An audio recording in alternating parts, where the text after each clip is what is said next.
नमस्कार सभी साथियों को। मैं सूरज खुंडिया लाइव हरियाणा न्यूज़ से सीधा जुड़ चुके हैं। आप गांव ढोबी के अंदर आज हम आए हैं। यहाँ पर एक प्रोग्राम चल रहा है, माइंड की बहुत अच्छा प्रोग्राम है। गांव के सरपंच ने ऐसा प्रोग्राम ऑर्गेनाइज़ किया है, खासकर शिक्षा को ध्यान में लेकर के। और आप हमारे साथ जुड़े रहिएगा और हम आपको दिखाएंगे कि प्रोग्राम कैसा चल रहा है। और डॉक्टर साहब है, डॉक्टर जितेंद्र साहब, उनसे भी बातचीत करेंगे कुछ। मैं सरपंच साहब से भी बात करना चाहूँगा। तो सर, सबसे पहले तो मैं आपसे एक पूछना चाहूँगा कि आपको ये आइडिया कहाँ से आया कि इस तरह की यूनिक चीज़ मैं अपने गांव में लेकर के आऊँ? आइडिया तो जी हमारी टीम के सदस्य जैसे सुभाष फौज साहब हैं और जितेंद्र जी है, इनसे मेरा मिलना लगभग आज से 4 से 5 साल पहले हुआ था। तब मैंने इनके 1-2 प्रोग्राम अटेंड किए। दूसरा प्रोग्राम अटेंड करने की ज़रूरत ही नहीं है, इन लोगों से 10 मिनट बात कर लें तो वैसे ऑटोमेटिकली मन में ये आ जाता है यार ये प्रोग्राम तो करना चाहिए। तो फिर मैंने इनके डेमो भी देखे, प्रोग्राम भी देखे, लेकिन मेरे मन में ये था भी मैं गाँव के अंदर मेरे बच्चों को भी इस चीज़ से प्रभावित करूँ। तो आज हमने इनके से स्पेशल टाइम मांगा था और आज इन्होंने हमारे गांव में आकर के, और लगभग मेरे गांव में 4 बड़े स्कूल है, 4 बच्चों के स्कूलों मतलब स्कूली बच्चों को इन्होंने आज प्रेरित किया है इस चीज़ के लिए।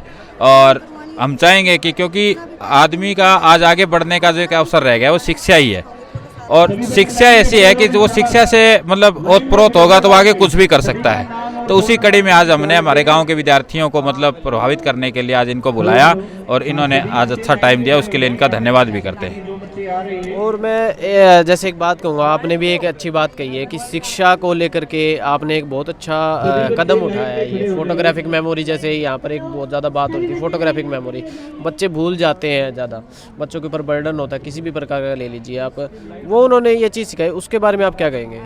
बहुत अच्छा लगा आज इनके जो भी डेमो देखे हमने, और टोटली डेमो देख करके बच्चे भी प्रभावित हुए हैं इनसे। तो अब हमने इनसे यही रिक्वेस्ट की कि इस प्रकार का सेशन आप हमारे गांव में रेगुलर दीजिए, पूरी पंचायत हमारी सहयोग करेगी इनका।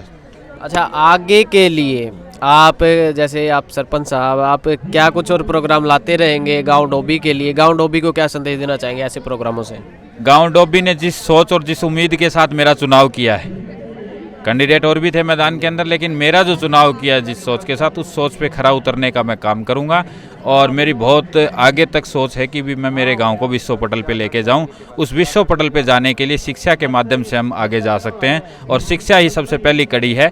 उसको हम मतलब आगे बढ़ाने के लिए आज हमने ये सारा प्रोग्राम तैयार किया है। इस तरह के हम अनेकों प्रोग्राम लेकर के आएंगे ताकि कि बच्चों को मतलब हम इस चीज़ को परखेंगे कि आज हमारे स्कूल को, समाज को, गांव को किस चीज़ की ज़रूरत है, वो हर प्रकार की हम इनको सुविधा देने का काम करेंगे। धन्यवाद सर। जी धन्यवाद। साथी, जैसा देख पा रहे होंगे हम गांव डोबी में आए हुए हैं। यहाँ बहुत अच्छा प्रोग्राम है, डॉक्टर साहब से हमारे साथ जुड़े हुए हैं। सबसे पहले तो मैं डॉक्टर साहब नमस्कार कहूँगा आपको। जी नमस्कार साहब। सर, मैं चाहूँगा लोगों को बताएं कि आपको ये प्रेरणा कहाँ से मिली, और मतलब आपके माइंड में ये कैसे आया कि मैं इसी फील्ड में जाऊँ। जैसे आपने काफ़ी चीज़ें डिस्कवर भी की हुई हैं, मतलब ये चीज़ें आपको कहाँ से मिली, उद्देश्य कहाँ से आया आपके पास? सब इसका उद्देश्य आया मेरी बेटी से, रिया। अभी ये वंडर गर्ल ऑफ इंडिया है, 9 गवर्नर इनको सम्मानित कर चुके हैं। पढ़ाई में ये थोड़ी सी कमज़ोर थी, तो मुझे लगा कि क्या ऐसा कुछ मेथड है जिससे पढ़ाई में तेज हो सकते हैं। अब धीरे धीरे, ये लगभग 15 साल पुरानी बात है, अब धीरे धीरे करते करते और इतना हो गया कि लाखों लोग इसका फ़ायदा उठा रहे हैं। जी, मतलब आप कितने संस्थानों से, या आप अभी तक कितने संस्थान खोल चुके हैं या जुड़ चुके हैं ऐसे से, जैसे आज का प्रोग्राम मैं इस तरीके के लगभग 10 लाख से ज़्यादा लोगों को मैं एड्रेस कर चुका हूँ अभी तक।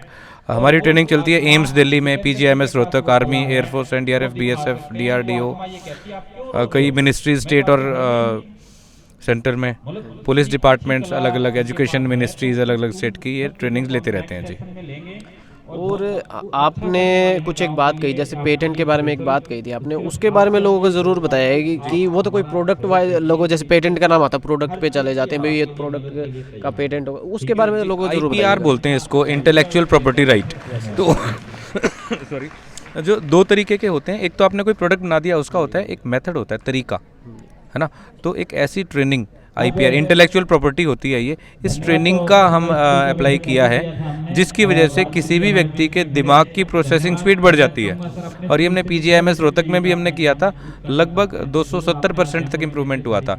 ये गुरु Jambheshwar university of science and technology में भी हमने रिसर्च की थी, इसमें भी काफ़ी इंप्रूवमेंट आया था, लगभग 250 से 300% के बीच में इंप्रूवमेंट आई थी बच्चों के दिमाग में, reading speed, learning ability, concentration, memory retention. जी, आगे के लिए आप क्या उद्देश्य लेकर के चल रहे हैं आगे के लिए? मैं चाहता हूँ कि भारतवर्ष के हर बच्चे, हर व्यक्ति के दिमाग की पावर्स बढ़ जाएं और वो अपनी मानसिक शक्तियों का यूज़ करके पुनः भारत को सोने की चिड़िया बना दे। अच्छा, एक चीज़ और मैं पूछना चाहूँगा उससे, अगर आपसे जुड़ा जाए, आपके संस्थानों से जुड़ा जाए, किस प्रकार जुड़ा जाएगा ये और बता दीजिए। सब विजडम ऑफ माइंड नाम से हमारा एक वेबसाइट है, यूट्यूब चैनल है, उस पर हम सारे ब्लॉग्स और सारी चीज़ें डालते रहते हैं, तो उसमें देखें और आप हमारे साथ पूरे भारत में हमारी ब्रांचेज होती हैं, तो कहीं भी आप जुड़ सकते हैं। सर, ये जो प्रोग्राम करते हो आप, ये फ्री ऑफ कॉस्ट करते हो या कुछ चार्ज भी लेते हो इसका?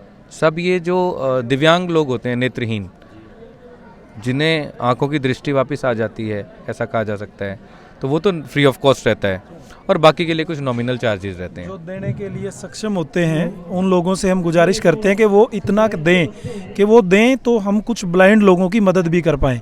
तो ऐसे डॉक्टर साहब ने लगभग 550 के आसपास लोग जो विजुअल इम्पैक्टेड थे उनको देखना डॉक्टर साहब सिखा चुके हैं। वो अखबार पढ़ते हैं, किताबें पढ़ते हैं, ये सारी चीज़ें करते हैं। तो इसमें फ़ीस जैसा कुछ नहीं है, ये बड़ा नॉमिनल होता है, और वो भी उन लोगों के लिए ताकि डॉक्टर साहब समाज में विजुअल इम्पैक्टेड लोगों की मदद कर सकें। तो फीस जैसा कुछ नहीं होता इसमें।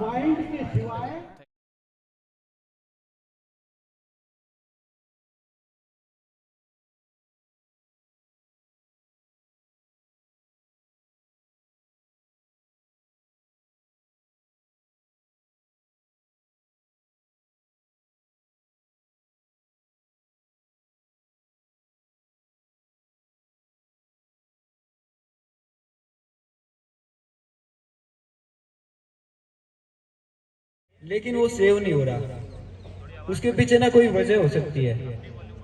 हाँ, अगर हम लोग डाटा सेव कर रहे हैं लेकिन वो सेव नहीं हो रहा तो कुछ वजह हो सकती है ना। या तो हमारा जो तरीका है वो सही नहीं है, या उसके अंदर स्पेस ही नहीं है कंप्यूटर में। एग्री करते हो? यस और नो? इसी तरीके से अगर हम किसी चीज को याद करते हैं, अगर वो याद नहीं हो रही तो दो वजह हो सकती है, या तो हमारा तरीका सही नहीं है, या फिर दिमाग के अंदर स्पेस ही नहीं है। तो क्यों ना हम पहली जो वजह है दिमाग के अंदर स्पेस कितना ये जानते हैं। आपका दिमाग बना न्यूरॉन से। न्यूरॉन पढ़ा होगा ना साइंस के अंदर, क्या होती है? तंत्रिका कोशिका होती है। जैसे ना दीवार देख रहे हो आप लोग, दीवार किससे बनी हुई है? ईंटों से बनी हुई है। इसी तरीके से आपके दिमाग में छोटे छोटे ना न्यूरॉन है, सेल्स होते हैं। और ऐसे कितने न्यूरॉन है पता है? एक न्यूरॉन की कैपेसिटी होती है एक लेटेस्ट कंप्यूटर। आज के जमाने का जो कंप्यूटर है ना, आपके एक न्यूरॉन में समा सकता है। और ऐसे कितने न्यूरॉन है? लगभग 1500 करोड़। आपके दिमाग में 1500 करोड़ न्यूरॉन है। सोच के देखिएगा, एक न्यूरॉन में एक कंप्यूटर समा सकता है। तो 15 या फिर कुछ इंपॉर्टेंट फॉर्मूला याद हो जाए ना, और वो 50,000 किताबें भी आप लोग पेज नंबर के साथ याद रख सकते हो। सोच करके देखिएगा पेज नंबर के साथ। चलो, ये तो मैं ना बता रहा था कि पहली वजह है कि आपके अंदर स्पेस कितना है आपके दिमाग में। तो क्या आपको लगता है कि इतना जबरदस्त स्पेस है आपके माइंड में? और दूसरी बात जो मैंने बोली थी कि वो जो तरीका है ना, उसको थोड़ा सा चेंज करने की जरूरत है। क्या डॉक्टर साहब उसके बारे में बताएंगे? और अभी मैं आपसे ना नंबर पूछूंगा, कुछ भी 1 से 100 के बीच में आपको कुछ भी बोलना है, जैसे 34, 92, 86, 45। ठीक है? रेडी? ठीक है। 79 लिखिएगा। Thank you. 79 के बाद बेटा आप बोलिएगा 80। आसान सा बोलना, सीक्वेंस में नहीं बोलना है, हमें ध्यान रखना है। ठीक है? 79 के बाद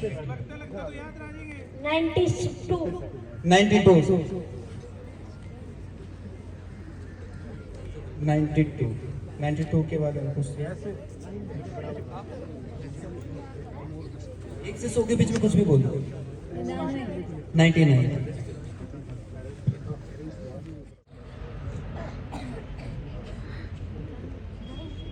90 के बाद बेटा आप 72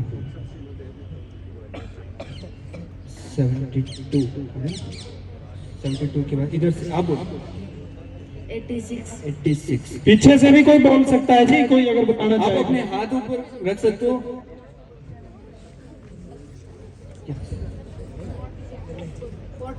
47 47 47 के बाद कौन बताएगा?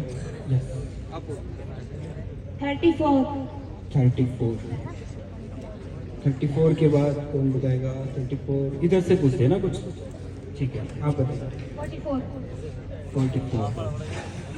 44 के बाद 81 81 44 के बाद 81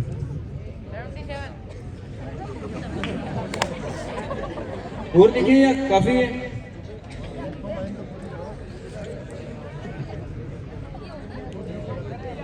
Yes. 63 ठीक है 60 बस कोई लास्ट दो और बोल दीजिए आप लोग, कोई भी बोल दो, वैसे ही बोल दो। 55 लिख लीजिए। एक और बता एक और बोल दो। 86 96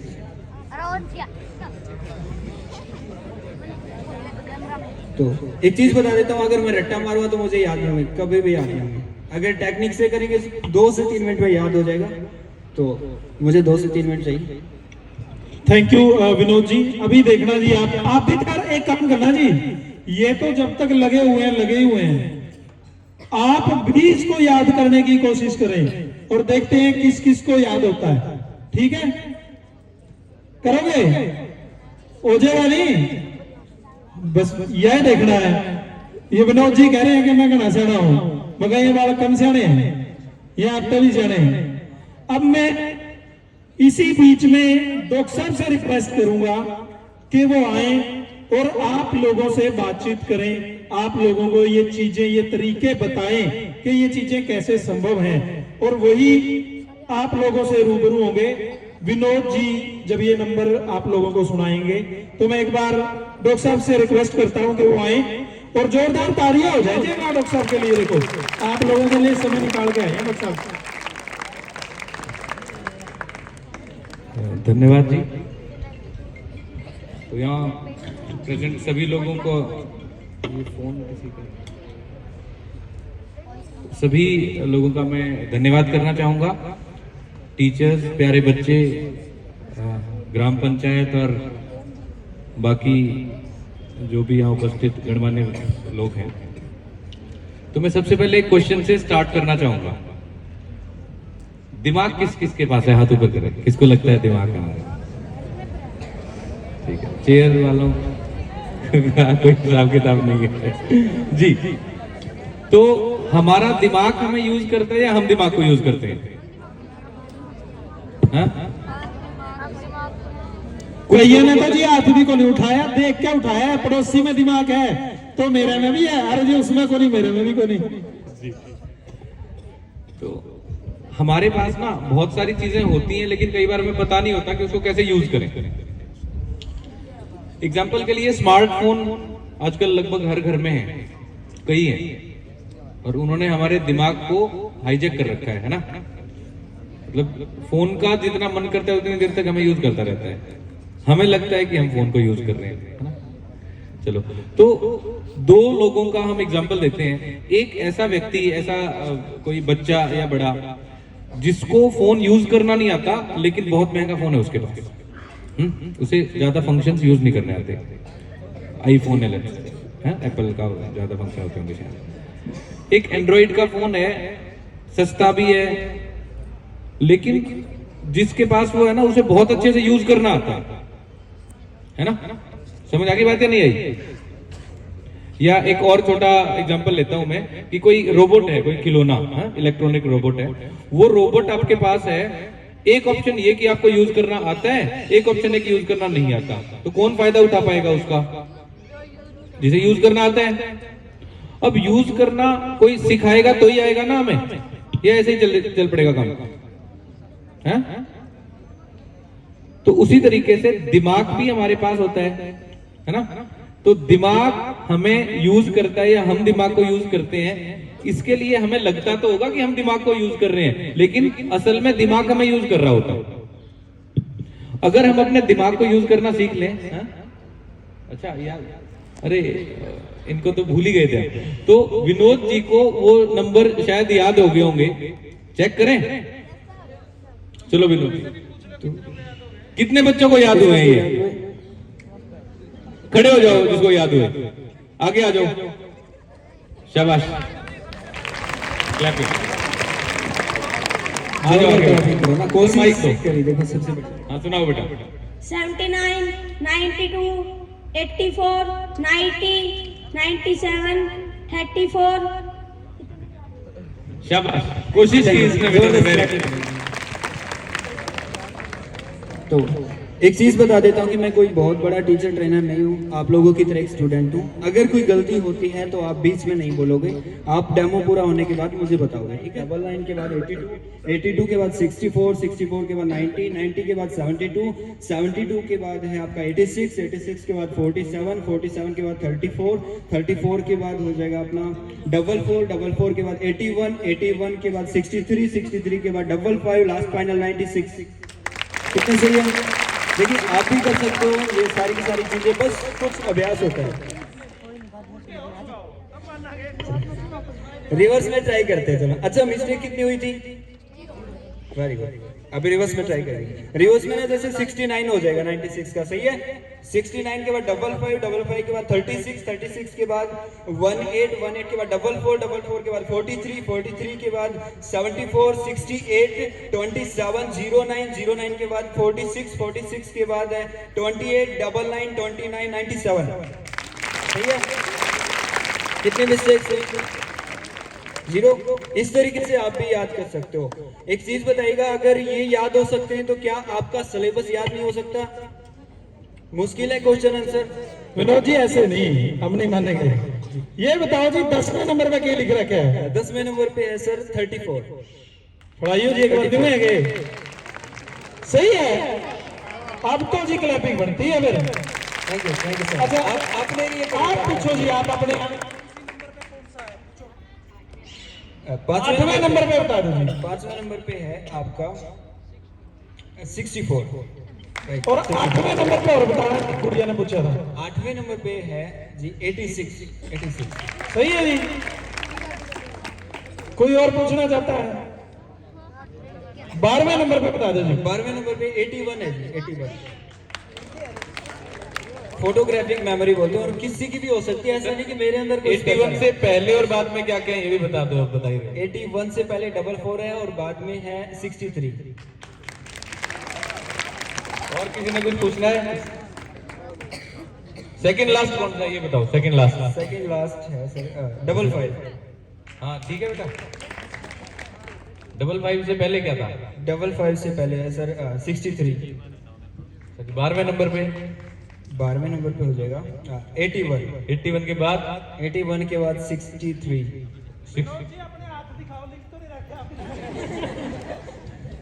कुछ भी नहीं लिख रखा मैं ना, ठीक है, कोई भी कर सकता है। देखिए सब कुछ ना टेक्निक्स होती है, विजुअलाइजेशन होता है। जैसे ना आप लोग मूवी देखते हो, मूवी याद हो जाती है ना, कार्टून याद हो जाते हैं। क्या आप कभी नोट्स बनाते हो कार्टून्स मूवी के, है ना, लेकिन याद हो जाता है। तो ये ना विजुअल फॉर्मेट में मेरे माइंड में है, ये पिक्चर साथ में चल रहा था, ठीक है। तो मैं ज़्यादा टाइम बहुत कम। Thank you. एक बार अपने लिए सर के लिए जोड़ दो। तो हम अभी बात कर रहे थे, मैं 5-7 मिनट बोलूंगा, बहुत देर नहीं। अगर हमें अपना दिमाग यूज करना आ जाए तो कुछ फायदा होगा या नुकसान? कितना? किस किस को करना आता है अपना दिमाग यूज? नहीं। सबसे बड़ी प्रॉब्लम जब मैं पढ़ता था मेरे को थी कंसंट्रेशन, एकाग्रता की। मैं किताब खोलता और दिमाग इधर उधर घूम जाता। किस किस को ये प्रॉब्लम है अभी? सभी को है, ठीक है। एक और प्रॉब्लम मेरे को थी कि कुछ भी जितनी मर्जी जोर लगा लो याद नहीं होता था, और याद जैसे तैसे, नहीं रुको एक मिनट, जैसे तैसे हो भी गया तो एग्जाम में किसी का कहीं ध्यान है, किसी का कहीं कोई बुक्स आती है, तो कृपया डॉक्टर साहब को बड़ा ध्यान से सुने। ज्यादा लंबा टाइम नहीं, 1 घंटे का टाइम अपने को मिला है और आज हम सुन नहीं सकते। 1 घंटे में अपनी जिंदगी सुधर रही है, आपके लिए बड़ा बेनिफिट होने वाला है इसके लिए। तो प्लीज आपसे रिक्वेस्ट है, बड़ा ध्यान से सुने डॉक्टर साहब को। हाँ, तो सर ने याद दिलवा दिया सही कि एग्जाम टाइम है। आपका ध्यान भटक जाता है क्या पढ़ते पढ़ते? किस किस का? आपको फॉर्मूला बताएं कि एकाग्र होने का? फोकस्ड होने का। हाँ? रिया और हर्षवीर, जो बच्चे कर सकते हैं वो हाथ घुमाने वाली वो एक्सरसाइज करेंगे।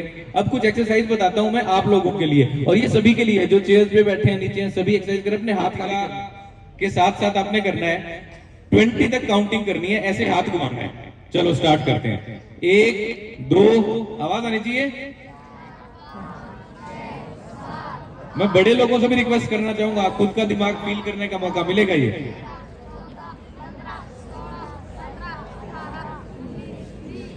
शाबाश, ये हो गया।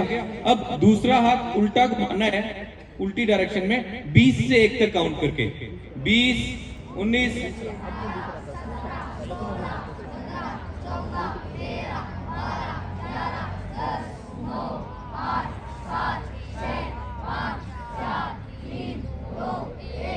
बहुत बढ़िया, घूम रहे हैं ठीक से। ठीक है जी, अब अंदर की तरफ घुमाएं, ये भी बिल्कुल ठीक हो रहा है। अब थोड़ा ध्यान देने की बात है कि अगर आप अपने लेफ्ट और राइट दोनों ब्रेन्स को इकट्ठा यूज करना चाहते हैं तो उससे फायदा ये मिलेगा कि दोनों हाथों से लिख पाओगे आप इकट्ठा।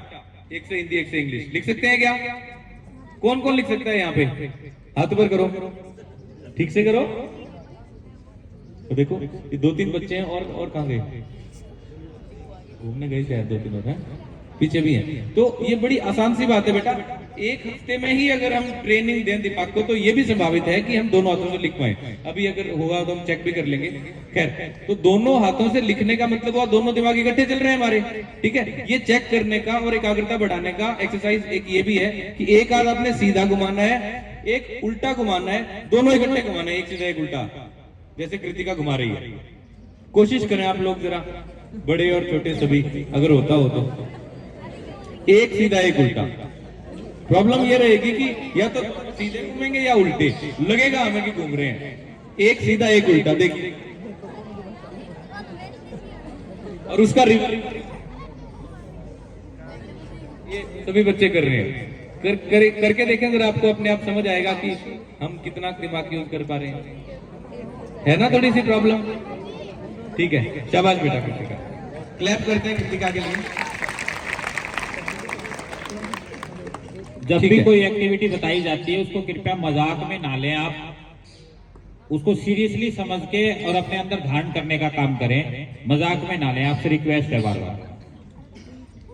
अब शॉर्ट में मैंने बता दिया कि हम अपने दिमाग को तेज कर सकते हैं। जिम होता है ना, जिम जाते हैं, बॉडी बनती है। इन बच्चों के माइंड में ये चल रहा था, जिस तरह आप माइंड स्कैनिंग की बात कर रहे थे, तो उसके लिए कोई सर्विस स्टेशन है या कोई दुकान है या कोई हॉस्पिटल है या कोई ऐसी जगह है भी इन बच्चों को हम बता सके कि आप अपने यदि माइंड की स्कैनिंग करवानी है भी, आप क्या करना चाहते हैं, क्या कर सकते हैं, तो उस चीज के लिए अपना नाम दर्ज करवाए, वो जगह बता दीजिए हमें। अच्छा, सबसे पहले तो मैं ये पूछना चाहूंगा, कौन कौन जानना चाहता है अपने बारे में, अपने बच्चों के बारे में कि कहाँ कहाँ कामयाब हो सकते हैं? हाथ ऊपर करें जरा, कहीं ऐसे ही तो नहीं हम लगे हुए? इसका मतलब कुछ ही चाहते हैं ना, हाथ नहीं खड़ा कर रहे, इसका मतलब नहीं चाहते। ऐसे थोड़ी करना, ऐसे करो। पेरेंट्स की बात करते हैं। पेरेंट्स में कोई चाहता है कि अपने बच्चों के बारे में पता चल जाए, पढ़ाई लिखाई में तेज कैसे हो सकते हैं जी? तो इसके लिए थोड़ी सी मैं बात बताना चाहूंगा।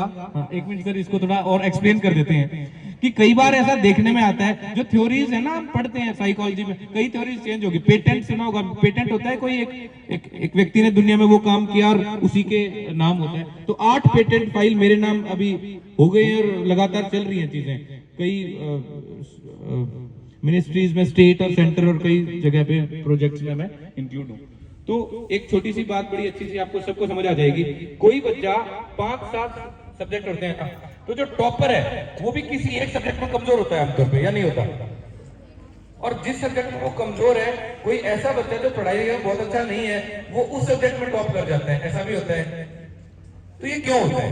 क्योंकि बच्चे के पढ़ने का तरीका अगर मैच कर जाता है सब्जेक्ट के साथ तो आसानी से कर पाएगा। तो इसके लिए भी हमने कई हजारों बच्चों पे एक्सपेरिमेंट किए हैं। हफ्ते का ये काम है, बहुत लंबा चौड़ा नहीं है।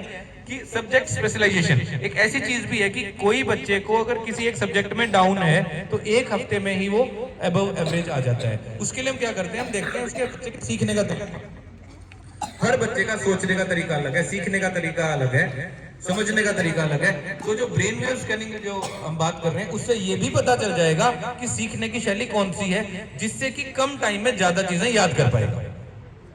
एक चीज और पता चल जाती है कि बच्चे का सोचने का तरीका क्या है। यानी कि आप बोलते हैं ना कई बार कि बेटा ये नहीं करना, तो बच्चा कहता है नहीं करते, लेकिन आपके जानने के बाद कर रहा है कि नहीं कर रहा ये किसको पता। तो वो बच्चा अंदर से क्या सोच रहा है, बता क्या रहा है, वो सभी कुछ चीजें पता चल जाती है।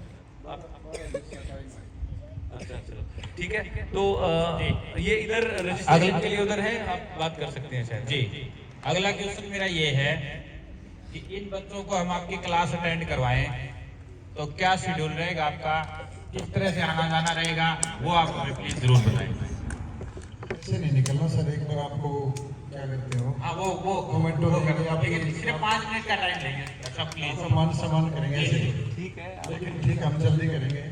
सारे अवेलेबल है पंचायत के, लेकिन वो ये कह रहे थे कृष्ण जी को हमने दायित्व दे दिया आज का कि वो अपना इसमें वो देंगे।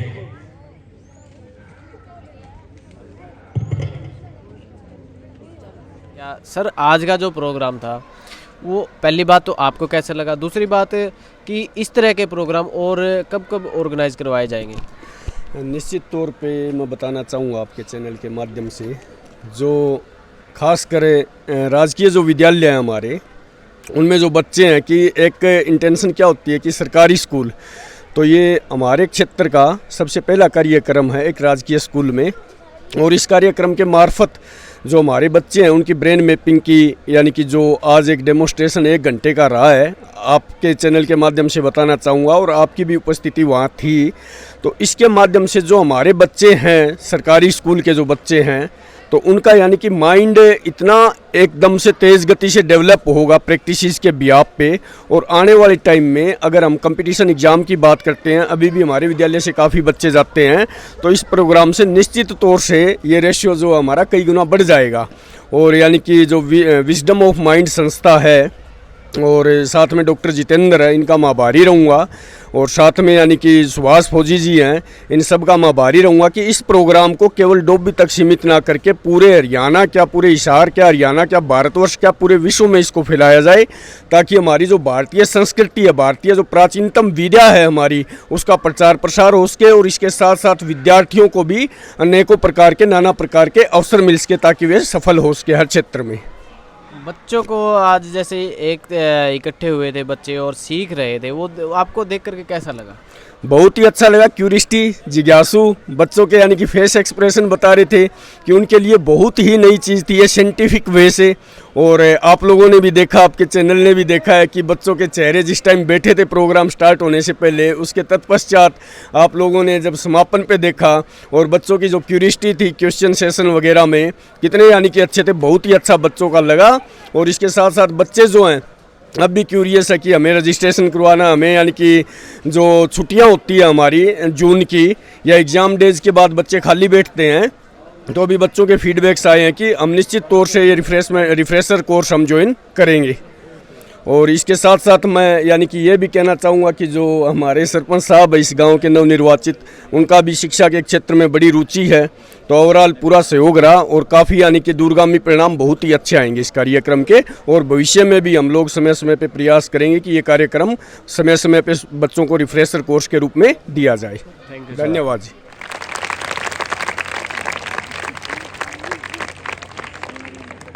लाइव हरियाणा पे मिलेगा, यूट्यूब पे आपके साथियों को शेयर भी करना है और लाइक भी करना है। और इनका भी यहाँ इतना समय देने के लिए धन्यवाद। और अब मैं आग्रह करूंगा सतपाल जी से कि वो आए और स्कूल की तरफ से आज के इस पूरे प्रोग्राम के लिए धन्यवाद करें। सतपाल जी, आज के इस समारोह में स्पेशल मोटिवेटर डॉक्टर साहब, सरपंच ग्राम पंचायत डोभी, विभिन्न विद्यालयों से आए हुए अध्यापक और प्रिय विद्यार्थियों, जैसा कि आपने आज ये एक प्रक्रिया देखी थी और मैं ध्यान आकर्षित करना चाहूँगा +2 के बच्चों का। हमारे एक पोइम है कीपिंग क्वाइट। कीपिंग क्वाइट मैं सर एक चीज़ पूछना चाहूँगा आपसे कि आप डॉक्टर साहब से कैसे मिले, आपका मतलब कैसे इंटरेस्ट कैसे आया इस चीज़ के अंदर? एक बार की बात है, शिमला मेरी मिसेज का इंटरनेशनल कॉन्फ्रेंस था वहाँ पे मैं इनवाइट था, डॉक्टर साहब भी वहीं पे थे। वहाँ पे 8-10 देशों के लोग आए हुए थे, जिनके कई लोगों के 8-8, 10-10 पेटेंट थे, कई लोग 5-5, 4-4 वर्ल्ड रिकॉर्ड के थे, वो लोग आए हुए थे। जब इन्होंने वहाँ पे दिखाया ना, वहाँ पे शिक्षा मंत्री, मिसेज सीएम, इस तरह गवर्नर, काफ़ी लोग थे। तो वहाँ देखने के बाद मैंने देखा कि ये कौन सी कला है ऐसी, ये तो बहुत अलग बात है। तो सतयुग वाली बात आ गई कि त्रेता युग में भी नहीं देखी, द्वापर युग में भी नहीं देखी, सतयुग वाली बातें हो रही हैं। तो मैंने इंटरेस्ट लिया कि हम अगर चाहें इस कला को हरियाणा में, और ख़ास करके हिसार डिस्ट्रिक्ट में, क्योंकि मेरा हिसार डिस्ट्रिक्ट है, इसलिए मैं पहले तो देखो अपने घर के बारे में सोचता इंसान, फिर घर बड़ा हो गया तो हरियाणा। तो मैंने इनसे रिक्वेस्ट करी बहुत कि सर ये एक बार कला हमारे हरियाणा हिसार में अगर दे दी जाए तो हमारे बच्चे भी, जैसे बिहार में एक घर में 3-3 अगर बच्चे हैं तो तीनों IPS IAS हैं। मैंने कई बार सुना और देखा, पढ़ा भी है। तो ऐसा हमारे हरियाणा में क्यों ना माहौल हो जाए, दिमाग की कला हमारे हरियाणा क्यों नहीं यूज़ करने लग जाए। दिमाग हमें यूज़ करता है, ये सर ने बताया कि हम दिमाग को यूज़ करना शुरू कर दें, ऐसी कला इनसे सीखें हम, ऐसा मैंने सोचा। तो मैंने इनसे रिक्वेस्ट करी और मैं तब से इनके साथ हूँ और इनको लेके जगह जगह हरियाणा में गांव-गांव घूमता हूँ, सिर्फ इसलिए कि भाई ये हमारे आज़ाद हिंदुस्तानी, उनसे भी बातचीत करेंगे कि उनके मन में ऐसा क्या विचार है कि उन्होंने ऐसे प्रोग्राम ऑर्गेनाइज करे हैं। सो हमारे साथ जुड़े रहिएगा। धन्यवाद साथियों।